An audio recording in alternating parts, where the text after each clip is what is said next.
Let there be no compulsion in religion. For truth stands out clearly from falsehood, and whoever renounces false gods and believes in God has certainly grasped the firmest, unfailing handhold, and God is all-hearing, all-knowing.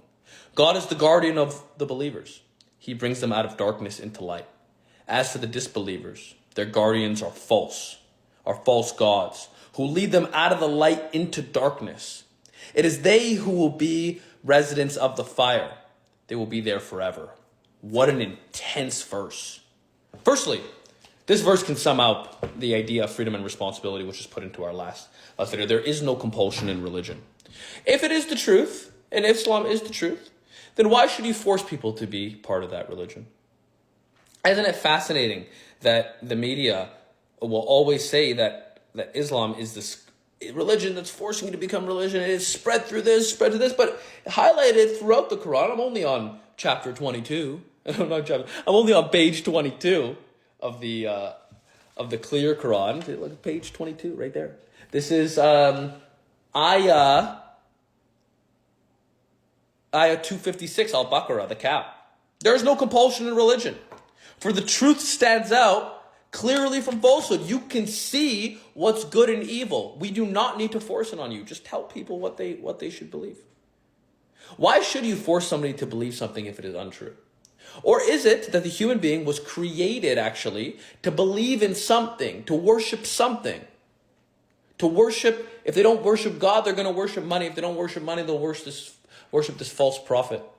Maybe P. Diddy or Drake or Obama or Trump.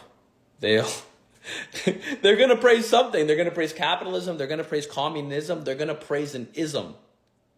These are all distractions that distract the mind going this way or that way. But it's funny, right? Because inside the human genome is this ability or this want to praise something.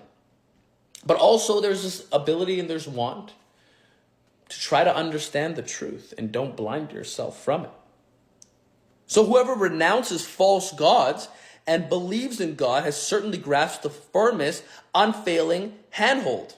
I think I said unveiling last time. Unfailing handhold. So should you renounce your false gods? Now, what is your false gods? We have known that, for example, people will trade their souls for something. You will trade your soul for the opportunity to go to a concert. You will trade your soul for $1 million. You will trade your soul really for anything because you don't know the value of your soul. You will trade your honor. Part of not trading your honor is understanding that you have control really over one thing. The tongue is strange, right? Because you live in a body, you have your mind, and you think you have control over your mind. And the tongue seems to be the separation between the body and the mind. So you kind of have control of your tongue, but you don't. This is the idea of free will versus determinism. Are you determined over your tongue? Do you have free will over your tongue, or is it determined already? Choose what you speak. Choose what you speak to do, and you will have yourself freedom. And choose to then not follow false gods, because where will those gods lead you? Well, isn't it funny that God says that right in this chapter? So God says in ayah 257, God is the guardian of the believers. He brings them out of darkness into light. As for the disbelievers, their guardians are false. Who will protect you? Their guardians are false. Who will protect you? Are you going to follow this leader and that leader? And then this leader tells you, I don't really care about you, because when have they? You follow a person. You know, for example, in Canada, or America, people really love like Joe Rogan, Jordan Peterson, all this stuff. But they're just humans. They are corruptible. We all are. This is why maybe if God is just an ideal, follow that ideal. If it can just be summarized as an ideal in your mind, follow that ideal. But if you follow a person, they have to lead you astray because they're just a person. And people are going to lead you astray because they're just people.